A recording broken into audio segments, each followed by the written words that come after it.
มาค่ะพี่น้องเอาแล้วล่าสุดในฝั่งของทางด้านน้องวันใหม่อนันตยาค่ะพี่น้องก็ได้มีการออกมาเคลียร์ชัดถึงประเด็นนี้เนาะพี่น้องเนาะเกิดอีหยังขึ้นน้องวันใหม่ออกมาเคลียร์ชัดค่ะพี่น้องว่าสรุปแล้วน้องพักงานยาวเลยอีหลีบ่เนาะพี่น้องเนาะเอาเนี่ยแหละค่ะพี่น้องสืบเนื่องมาจากเมื่อ5ชั่วโมงที่ผ่านมาน้องวันใหม่อนันตยาก็ได้มีการออกมาเคลื่อนไหวยาวเลยล่ะน้องโพสต์ว่าจังได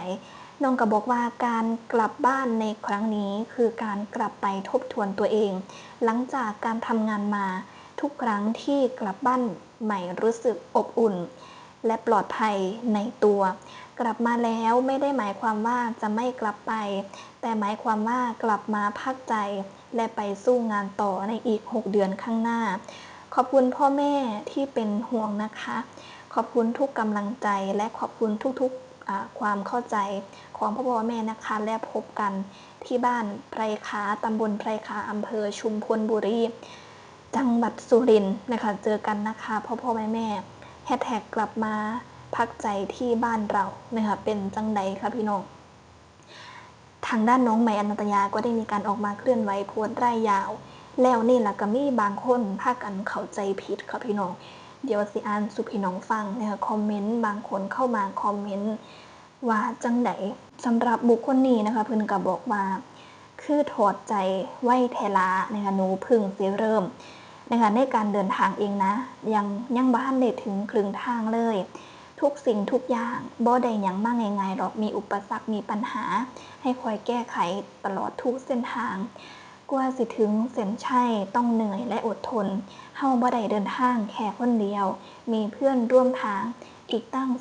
200-300 กว่าคนบ่มีคนสำบายจากคนเลยเมื่อยและก็ท้อทุกคนแต่เขาบ่ท้อให้ใจเข้าสู่เพราะบ่แม่นมีแต่ตัวเฮาคนเดียวแต่มีครอบครัวคนที่อยู่ด้านหลังที่ต้องอาศัยภายเพิงเฮาอยู่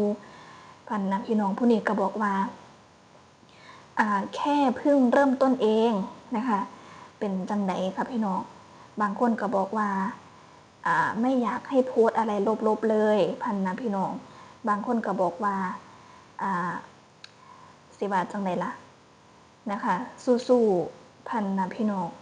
บางคนก็เว้าประมาณว่าเหมือนน้องวันใหม่จะมีการพักงานจริงๆหลายคนพากันเข้าใจแบบนี้เพราะว่าจะมีอยู่ประโยคนึงค่ะพี่น้องที่ทางด้านน้องวันใหม่ได้เคลื่อนไหวประมาณว่ากลับมาแล้วไม่ได้หมายความว่าจะไม่กลับไปแต่หมายความว่ากลับมาพักใจและไปสู้งานต่อในอีก6เดือนข้างหน้ามองนี้แล้วค่ะพี่น้องมองที่บอกว่าจะไปสู้งานต่อในอีก6เดือนข้างหน้าหลายคนพากันเข้าใจผิดค่ะพี่น้องคิดว่าน้องวันใหม่ก็คือพักเงาๆเลยแล้วก็สิกลับไปเซาหน่อยอีกที่หนึ่งก็คือ6เดือนนะคะหมายถึงว่าเมื่อน้องจะพักอยู่ที่บ้าน6เดือนแล้วค่อยกลับไปสู้งานประมาณนี้หลายคนพากันเข้าใจผิดน้องพี่น้องน้อแล้วล่าสุดนะคะเอาโพสต์ต่อมาของน้องวันใหม่อีกน้องก็บอกว่ากลับมาอยู่กับตัวเอง100%น้องพี่น้องน้อแล้วโพสต์ล่าสุดก็เป็นการเคลียร์ทุกอย่างค่ะพี่น้องเคลียร์ถึงโพสต์ก่อนหน้านี้ล่ะนะคะเคลียร์ทีบอกว่าน้องสิอยู่บ้าน6เดือนแล้วก็จังกลับไปสู่งานกับสาวหน่อยเพชรบานแพงบ่หลายคนพากันเข้าใจผิดล่าสุดน้องวันใหม่ก็ได้มีการออกมาเคลียร์ชัดแล้วค่ะพี่น้องน้องก็บอกว่าหนูไม่ได้หยุดพักงาน6เดือนนะคะก็คือน้องไม่ได้พักงานนะคะในโพสต์หนูหมายถึงว่าหนูกลับบ้านแค่2มื้อแล้วจะกลับไปทำงาน6เดือนข้างหน้าที่เหลือจ้าก็คือมีการพักงานเป็นการหยุดงาน2มื้อก็คือน่าจะมื้อนี้กับมื้ออื่นประมาณนี้แหละค่ะพี่น้องน่าจะวันนี้กับพรุ่งนี้แล้วก็ต่อไปนี่ก็คืออีก6เดือนข้างหน้าก็คือลุยยาวๆกับสาวหน่อยเพชรบานแพงเลยเนาะพี่น้องเนาะตอนแรกหลายคนพากันเข้าใจผิดค่ะพี่น้องว่าน้องจะมีการหยุดงานยาวๆ6เดือนแล้วจังไปสู่บ่จังสิแม่นหลายคนพากันเข้าใจผิดเนาะพี่น้องเนาะเอานี่แล้วเรียกได้ว่าหลังจากที่น้องใหม่อนันตยาได้มีการออกมาเคลื่อนไหวแบบนี้แล้วเนาะพี่น้องเนาะ FG แฟนคลับหลายคนก็นี่ล่ะพากันคอมเมนต์กันรัวๆทุกคนก็คือตอนแรกตกใจนั่นแหละค่ะพี่น้องนะคะตกใจคิดว่าเป็นเรื่องจริงเพราะว่าน้องก็เพิ่งเข้ามาปีนี้ปีแรกเนาะพี่น้องเนาะหลายคนก็แบบได้เห็นถึงความสามารถของทางด้านน้องใหม่อนันตยา บ่ว่าจะเป็นในเรื่องของการร้องเพลงการล่ำการเต้นก็ถือว่าไม่ธรรมดานะคะถือได้ว่าอนาคตอีกยาวไกลอายุเพียงแค่13ปีค่ะพี่น้องก็คืออนาคตนี้ไปได้อีกไกลวันเถาะนะคะแล้วพ่อน้องมาโพสต์ว่า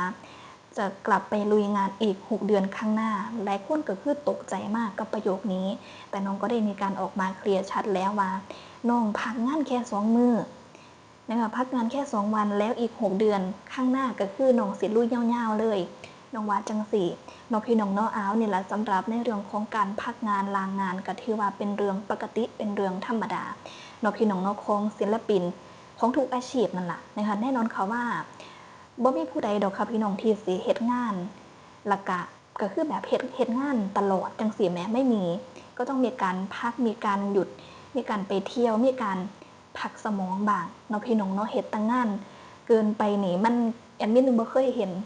เนาะพี่น้องเนาะนะคะหมอลำก็คือกันนะคะหมอลำก็คือกันน้องวันใหม่อันดายาเอิ้นว่าสู่งานตั้งแต่มื้อเปิดฤดูกาลจนมาฮอดมื้อนี้แล้วในวันนี้ขออนุญาตลาพักงาน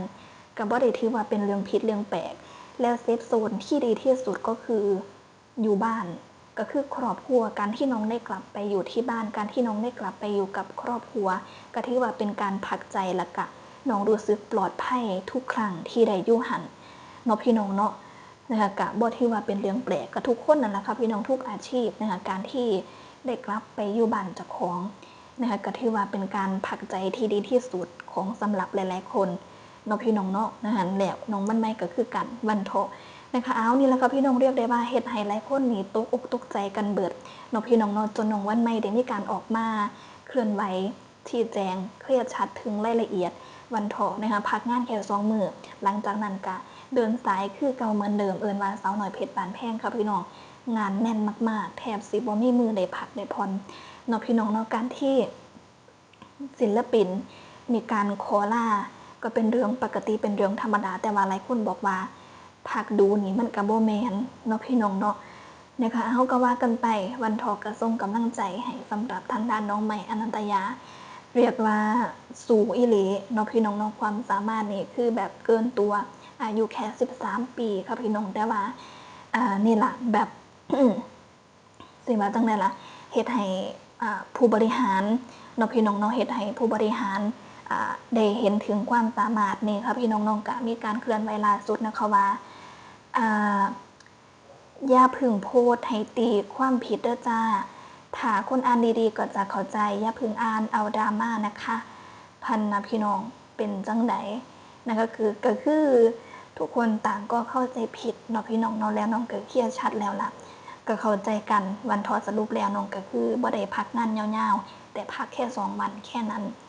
เนาะพี่น้องเนาะเอากะตามนั่นแหละค่ะพี่น้องสำหรับคลิปนี้ก็ขอจบคลิปไว้ซ้ำนี้ซะก่อนเนาะค่ะก็กลับมาสวัสดีค่ะ